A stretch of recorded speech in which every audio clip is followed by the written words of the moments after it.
نحمدہ ونصلی علی رسولہ الکریم۔ انتہائی قابل احترام سامعین و حاضرین، مجھ سے اچھے لوگوں،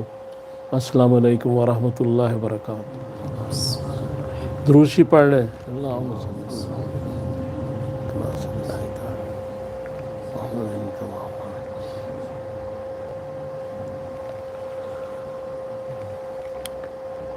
اللہ تعالیٰ نے قرآن پاک میں سورہ حج کی آیت نمبر 46 میں یہ ارشاد فرمایا ہے کہ آنکھیں اندھی نہیں ہوتی بلکہ دل اندھے ہو جاتے ہیں۔ یہ بڑی قابل غور بات ہے کہ آنکھ کا اندھا ہونا کوئی اتنا نقصان دہ تو ہے، لیکن اتنا نہیں ہے جتنا دل کا اندھا ہو جانا، اور قرآن پاک اسی طرف اشارہ کر رہا ہے کہ دل جب اندھا ہو جاتا ہے تو پھر اس کا نتیجہ یہ نکلتا ہے کہ جیسے اندھا آدمی دن رات نہیں پہچان سکتا، دوست دشمن کی پہچان نہیں کر سکتا،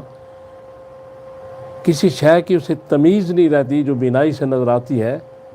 اس طرح جب دل اندھا ہو جائے تو پھر اس کو نیکی اور بدی کی تمیز نہیں رہتی، جھوٹ اور سچ کا پتہ نہیں چلتا، چونکہ دل اندھا ہو چکا۔ اور جب دل اندھا ہو جائے تو پھر انصاف، بے انصافی، جھوٹ، سچ، یہ ساری چیزیں ان میں تمیز کرنا مشکل ہو جاتا ہے، اور پھر وہ آدمی کسی بھی غلط راستے پر چل سکتا ہے۔ لہذا یہاں یہ ارشاد فرمایا گیا قرآن پاک میں۔ اس کے بعد ایک اور جگہ قرآن پاک میں سورہ یونس کی آیت نمبر 74 میں یہ بات کی گئی کہ جو حد سے گزر جاتے ہیں لوگ کسی بھی گناہ میں، ظلم میں، یعنی نیگیٹو چیزوں کی طرف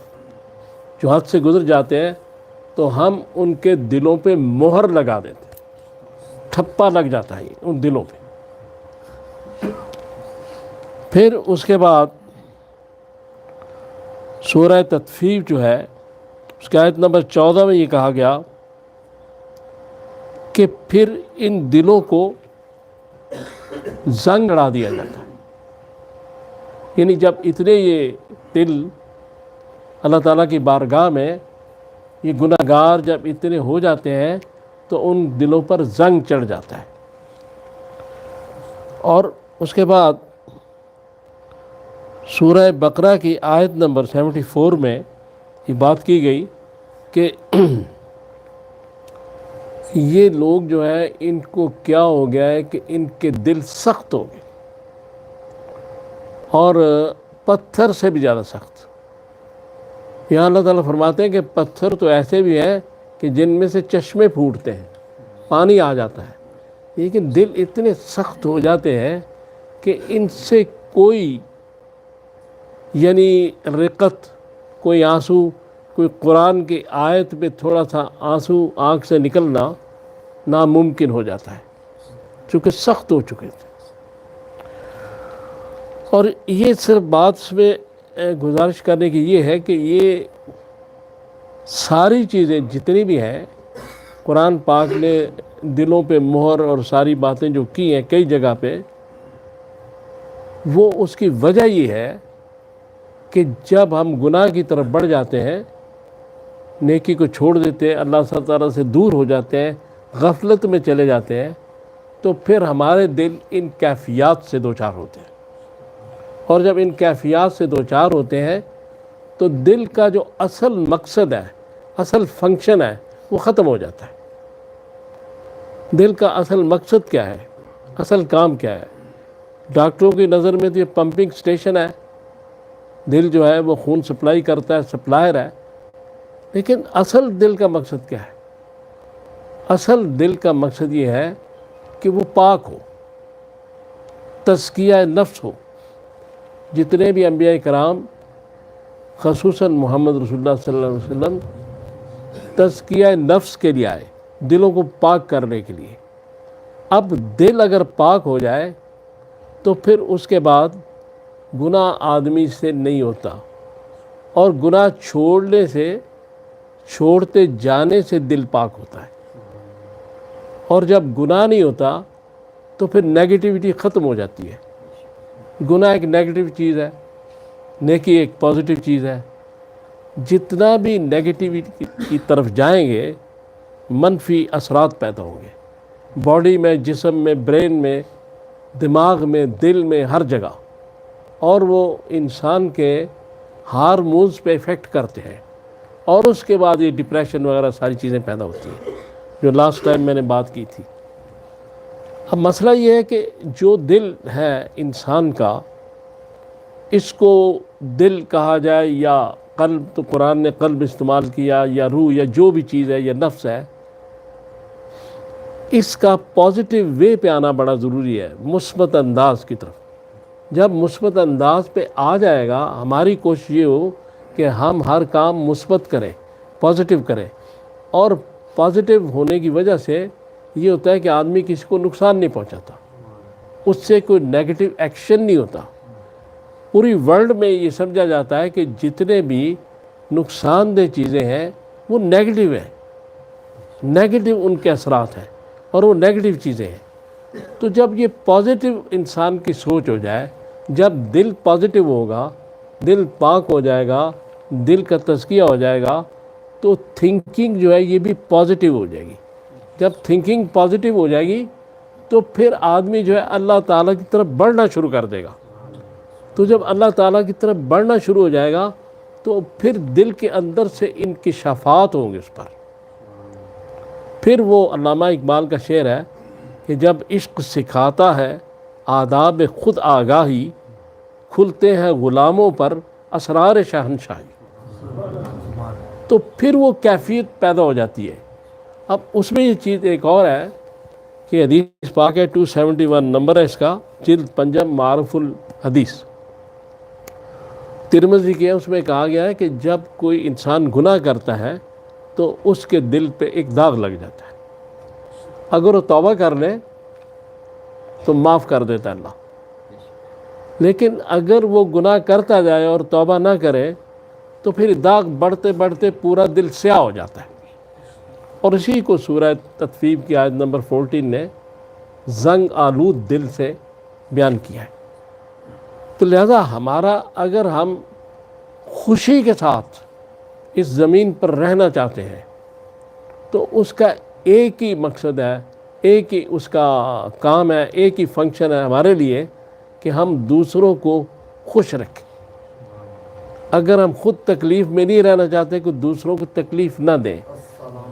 اگر ہم خود سکون سے رہنا چاہتے ہیں تو دوسروں کو سکون دیں جو ہمارے بس میں ہے۔ لہذا جب انسان ان چیزوں پہ آ جائے جو یہ قرآن نے کہا، جو حدیث میں آئی ہے کہ گناہوں کو چھوڑتے ہوئے ایسے مقام پہ پہنچ جانا کہ وہ اچھا انسان بن جائے جس کے ہاتھ اور زبان سے دوسرے محفوظ رہیں، تو پھر یہ معاشرہ ایک حقیقی وہ معاشرہ بن جاتا ہے کہ جس کو مثال کے طور پہ کہا جا سکتا ہے کہ زمین پر جنت ہے۔ تو اگر کسی نے اپنے گھر کو جنت بنا دیا اپنے ان اعمال سے پازیٹیو، اور محلے کو جنت بنا دیا، تو پھر اللہ تعالیٰ اس کو جنت دے گا،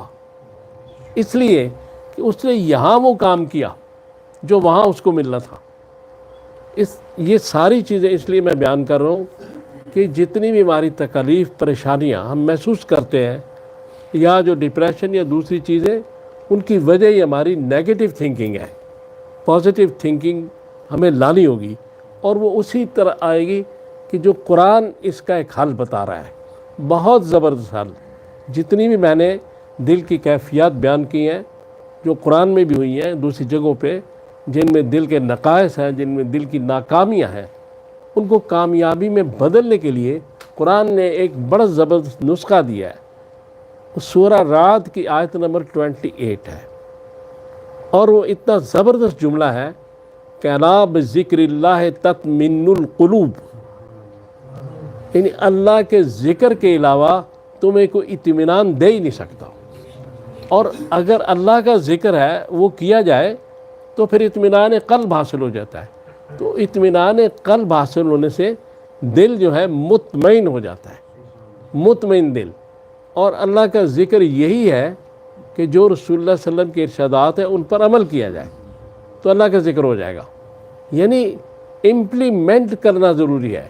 زبان سے اللہ اللہ کہنا بھی ضروری ہے، لیکن اللہ کے احکام کو ماننا بھی ضروری ہے، اس پہ عمل کرنا بھی ضروری ہے۔ جب انسان اس طرف آ جائے گا، جب ہم اس طرف آ جائیں گے تو پھر اطمینان قلب ہوگا۔ آپ اگر کسی کو نقصان نہیں پہنچاتے، سارا دن کوئی ایسی بات نہیں کرتے جو کسی کو تکلیف دے، کوئی ایسا کام نہیں کرتے، تو آپ کا بلڈ پریشر ساری چیزیں ٹھیک رہے گی میڈیکلی بھی، اور اس کے بعد رات کو نیند بھی اچھی آئے گی۔ لیکن شرط یہ ہے کہ دوسروں کو تنگ نہ کریں بلا وجہ، وجہ ہو تو ٹھیک ہے،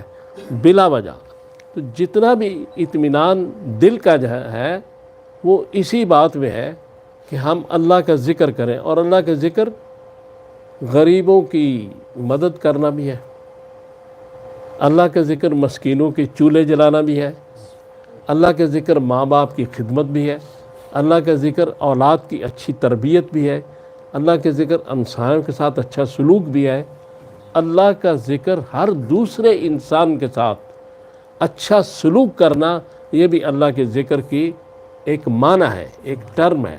کہ اللہ کا ذکر اس میں بھی ہے کہ عملی طور پہ ہم کتنا اچھا انسان بنتے ہیں۔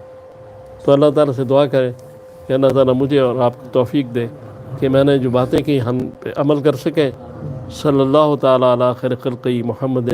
وآلہ واصحابہ اجمعین برحمتک یا ارحم۔